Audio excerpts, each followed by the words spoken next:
Octavia and Oscar Fairweather's love story began like a fairy tale.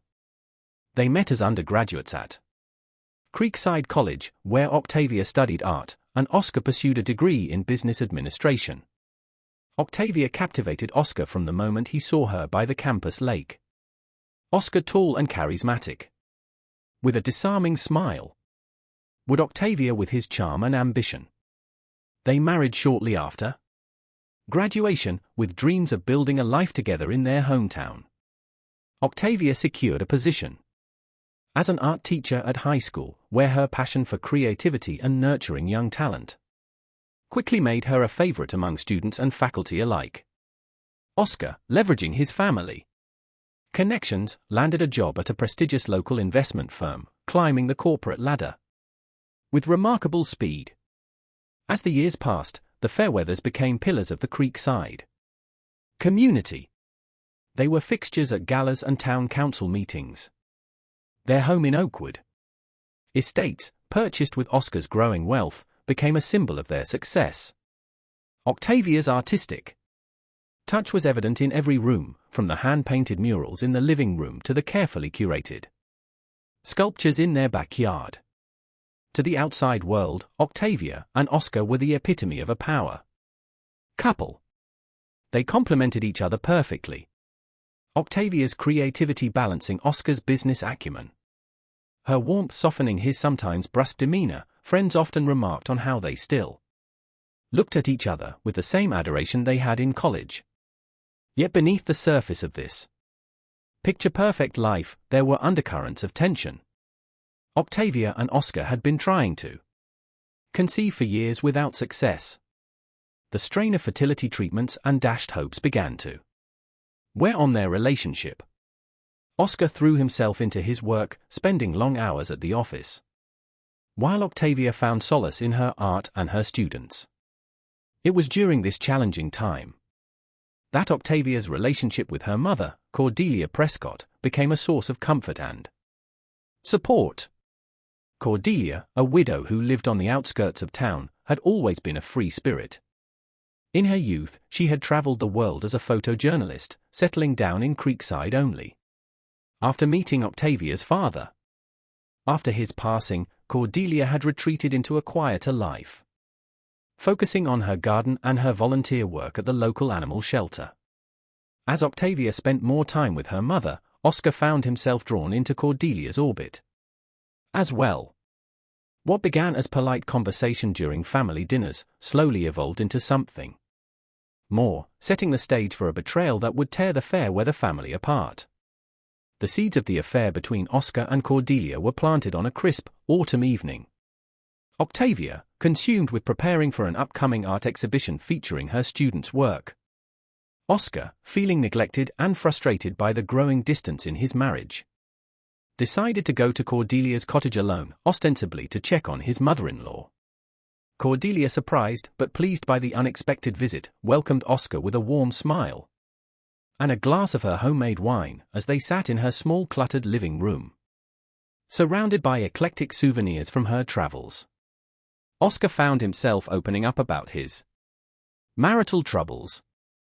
Cordelia listened with empathy, her eyes so similar to Octavia's, filled with understanding. Perhaps it was the wine, or the intimate atmosphere, or simply the need for human connection, but that night a line was crossed, a comforting touch lingered too long, a gaze held more meaning than it should have.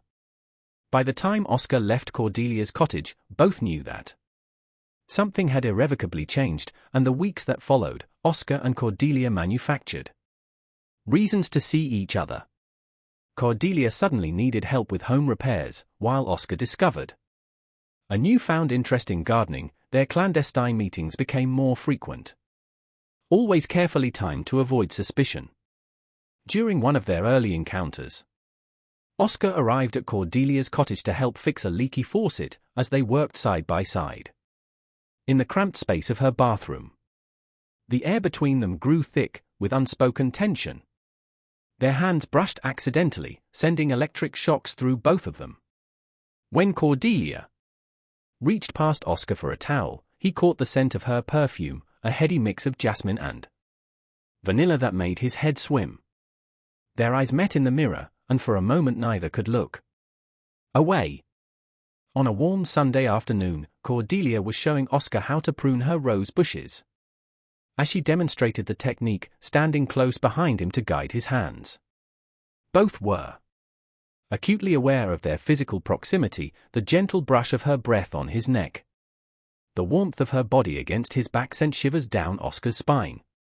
When he turned to ask a question, their faces were inches apart. Time seemed to stand still as they stood there, frozen in a moment of forbidden desire, during a rare moment alone at a family gathering. Oscar and Cordelia stole away to the secluded garden behind the house. Hidden from view by a trellis covered in climbing roses, they gave in to their desires. Their kisses were urgent, hands roaming with a desperation born of stolen moments.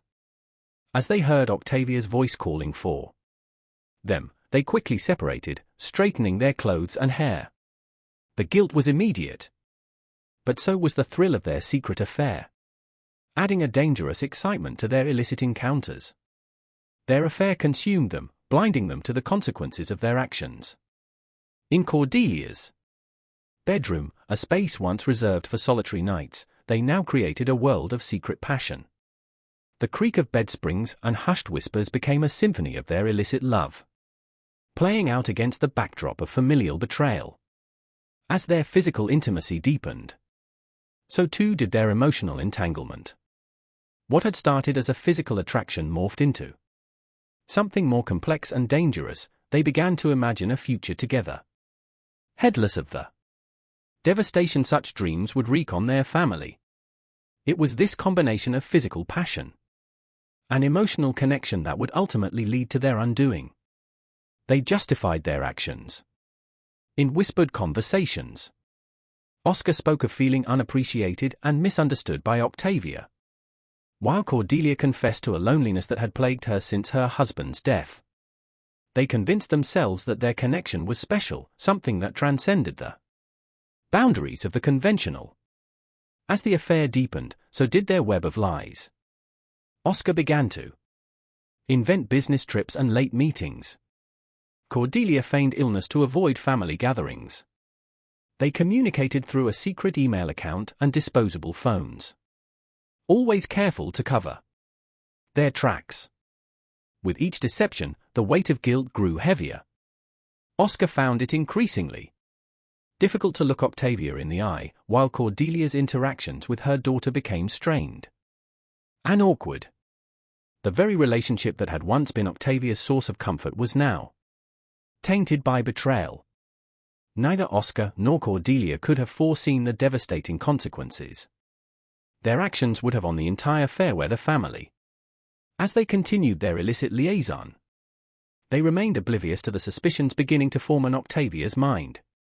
The first inkling that something was amiss came to Octavia on a rainy Tuesday afternoon. She had decided to surprise Oscar with lunch at his office, only to be told by his confused secretary that he had left early, mentioning a meeting with a client. Octavia brushed it off as a miscommunication, but a seed of doubt had been planted. Over the following weeks, Octavia began to notice subtle changes in Oscar's behavior. He was more distracted, often lost in thought during their conversations. His phone would buzz at odd hours, and he would step out of the room to take calls in hushed tones. When questioned, Oscar would dismiss her concerns with vague explanations about work stress and important deals in the pipeline. Octavia's artistic sensitivity, usually a source of joy in her life, now became a curse as she picked up on minute details that others might have missed. The faint scent of unfamiliar perfume on Oscar's clothes, a lipstick smudge on a coffee mug he brought home from the office, the way he sometimes avoided her touch. All these observations accumulated in her mind, forming a picture she didn't want to see.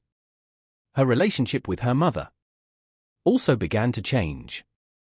Cordelia, once eager to spend time with her daughter, now seemed distant and preoccupied. Their weekly tea sessions became less frequent, with Cordelia often cancelling at the last minute, citing various commitments when they did meet. Octavia sensed a nervousness in her mother's demeanor, a reluctance to meet her eyes that was entirely out of character. As her suspicions grew, Octavia found herself trapped in a spiral of doubt and self-recrimination. She questioned every interaction, analyzed every word spoken by Oscar and Cordelia. Was she imagining things? Had the stress of their fertility struggles and her upcoming exhibition made her paranoid? Determined to find the truth, Octavia began to investigate discreetly. She checked Oscar's credit card statements, noting several charges at restaurants and hotels that he had never mentioned. She drove by her mother's cottage at odd hours, her heart sinking when she spotted Oscar's car parked down the street on an evening when he was supposedly working late. Each new piece of evidence felt like a physical blow, chipping away at the foundation of trust that had been the bedrock of her life. Octavia's students and colleagues noticed the change in her demeanor. The dark circles under her eyes, the tremor in her hands as she demonstrated brush techniques, the forced smile that never quite reached her eyes. As the days passed, Octavia became a shadow of her former self, torn between confronting her fears and clinging to the last shreds of hope that she was mistaken. Little did she know that the truth, when it finally came to light, would be even more devastating than she could have imagined. The day Octavia's world shattered began like any other. It was a Saturday, and she had spent the morning at the school, putting the finishing touches on the student art exhibition. Oscar had left early, mumbling something about a golf game with clients. As Octavia drove home, her mind preoccupied with last-minute details for the upcoming show, she decided on a whim to stop by her mother's cottage.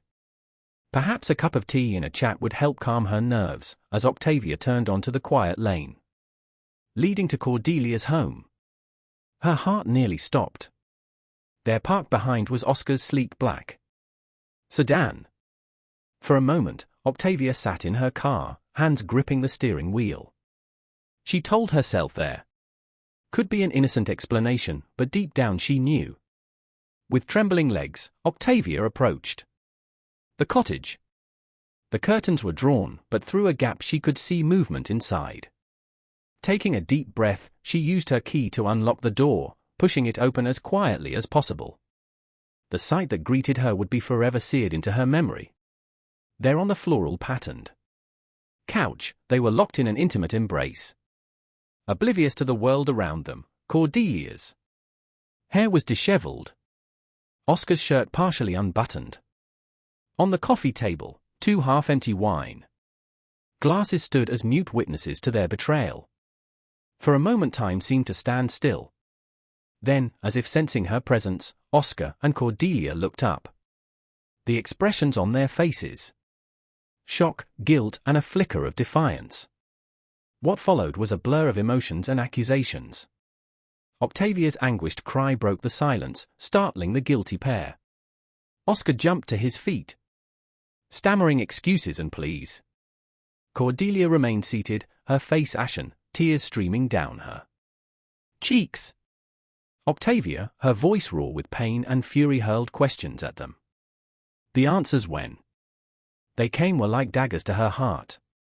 6 months, it had started as friendship, then evolved. They hadn't meant for it to happen. They were sorry, unable to bear their presence any longer. Octavia fled the cottage. She drove aimlessly for hours, her mind replaying the scene over and over. By the time she returned home, the sun had set, casting long shadows across the manicured lawn of the house she had once considered her sanctuary. As she sat in the darkened living room, surrounded by the trappings of her seemingly perfect life, Octavia felt something inside her break. The pain, the betrayal, the sheer magnitude of the deception. In that moment, a cold resolve began to form in her heart. Someone would have to pay for this betrayal. And Octavia knew exactly who that someone would be. The events leading up to the fatal shooting unfolded over several tense hours on that warm summer evening. Octavia, having spent the day in a haze of grief and anger, found herself pacing the halls of her home like a caged animal. The tick of the clock and the foyer seemed to mock her, counting down the moments until her world would irrevocably change. As dusk fell, Oscar returned home. He entered cautiously, his usual confident stride replaced by hesitant steps. Octavia watched from the shadows of the dining room as he hung up his jacket and loosened his tie. The familiar routine now tainted by the knowledge of his betrayal. Oscar called out Octavia's name, his voice strained with apprehension. When she stepped into the light, he visibly flinched. The woman before him bore little resemblance to the vibrant, loving wife he had known. Octavia's eyes were red-rimmed and hollow. Her posture rigid with barely contained fury. Oscar, his face a mask of guilt and desperation, launched into a litany of excuses and apologies. He spoke of feeling neglected, of the pressures of work and their fertility struggles. He claimed the affair had been a mistake, a moment of weakness that had spiraled out of control. With each word, Octavia felt her anger rising, a tide of rage threatening to overwhelm her. Without fully realizing what she was doing, Octavia found herself walking to Oscar's study.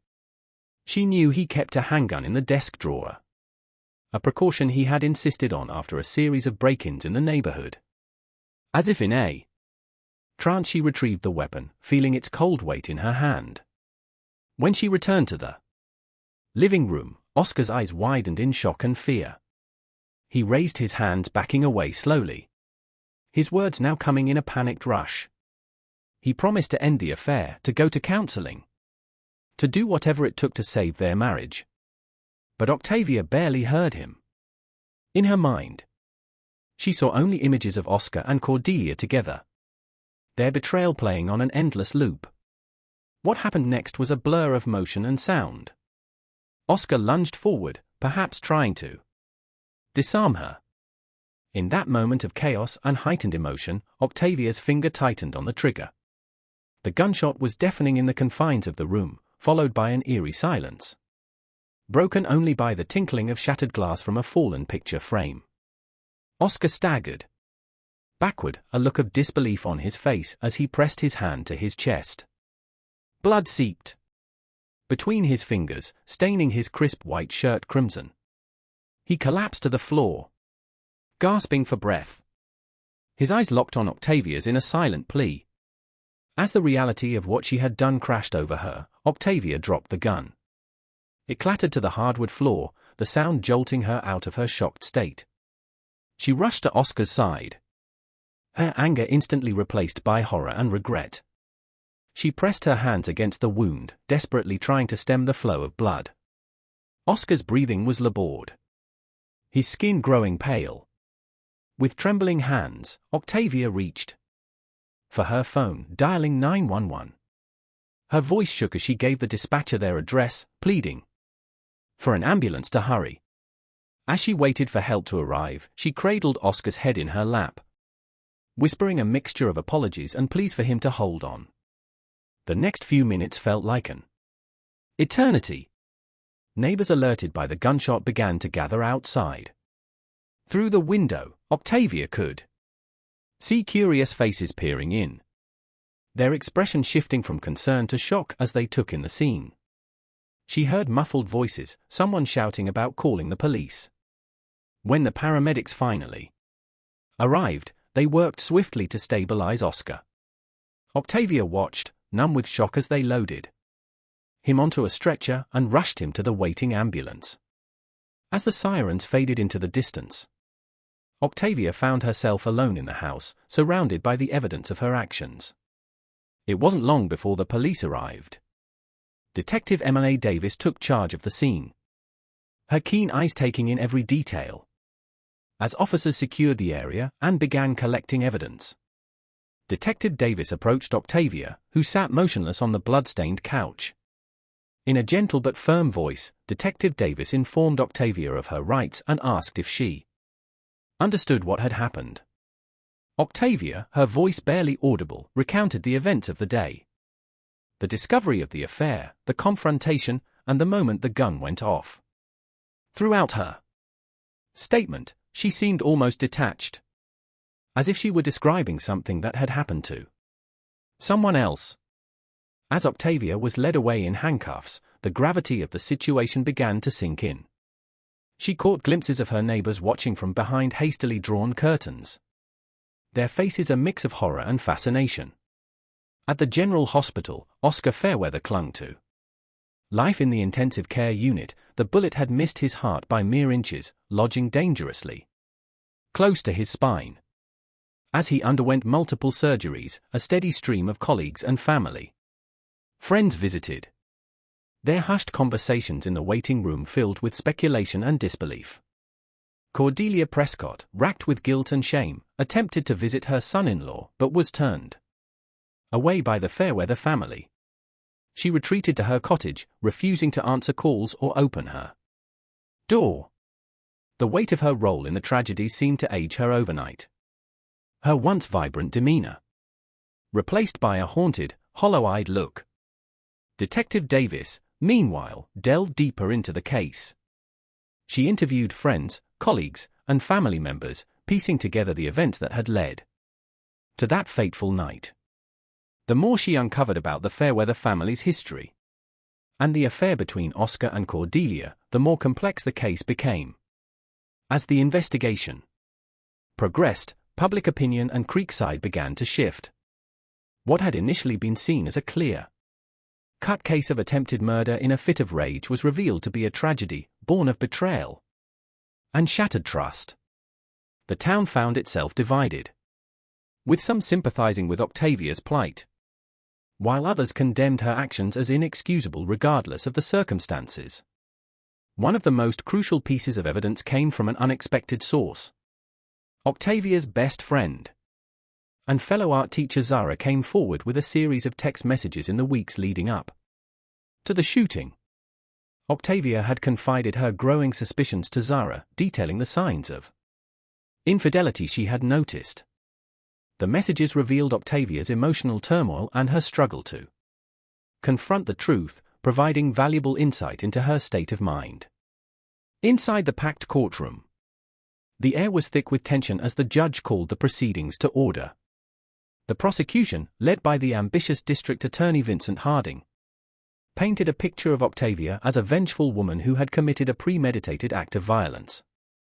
Harding argued that the shooting was not a crime of passion, but a calculated attempt to punish both her husband and her mother for their betrayal. Octavia's defense team, headed by the seasoned attorney, presented a different narrative. They portrayed Octavia as a victim of circumstances, a woman pushed to the brink by an unthinkable betrayal. Morales emphasized Octavia's impeccable character, her contributions to the community, and the extreme emotional distress she had been under at the time of the shooting. In their closing arguments, both the prosecution and defense made impassioned pleas to the jury. D.A. Harding emphasized the seriousness of the crime and the need for justice, while Morales urged the jurors to consider the extraordinary circumstances and Octavia's otherwise exemplary life. As the jury filed out to begin their deliberations, a hush fell over the courtroom. The fate of Octavia Fairweather now rested in their hands, and with it, the resolution of a tragedy that had shaken the town of Creekside to its core. After 3 days of intense deliberation, the jury returned with their verdict. They found Octavia Fairweather guilty of aggravated assault, a lesser charge than the attempted murder the prosecution had pushed for. The courtroom erupted in a mix of gasps and murmurs as the verdict was read, with Octavia standing stoically beside her attorney. The judge, taking into account Octavia's previously unblemished record and the extraordinary circumstances of the case, sentenced her to 5 years in prison with the possibility of parole after 3 years. Additionally, Octavia was mandated to undergo psychological counseling and complete an anger management program. The sentence was met with mixed reactions. Some felt it was too lenient given the severity of others, believed it appropriately balanced justice with compassion. As Octavia was led away from the courtroom, the weight of her actions and the long road ahead seemed to finally settle on her shoulders. Oscar, having recovered from his physical wounds but forever changed by the experience, had moved to a different state. to start anew. He and Octavia had divorced during her incarceration, their communication limited to formal letters and occasional phone calls. Despite the pain of their shared past, there was a tentative forgiveness between them, born of mutual understanding and regret. Cordelia had retreated from public life entirely. She lived as a virtual recluse in her cottage, her only contact with the outside world being the occasional visit from a home health aide. The weight of her role in the tragedy had taken a severe toll on her health and spirit. As Creekside slowly heals and life moves forward, the story of Octavia, Oscar, and Cordelia remains a powerful reminder of how quickly and irrevocably lives can change. It challenges us to examine our own relationships, to value the trust placed in us by our loved ones, and to consider the far-reaching impacts of our choices.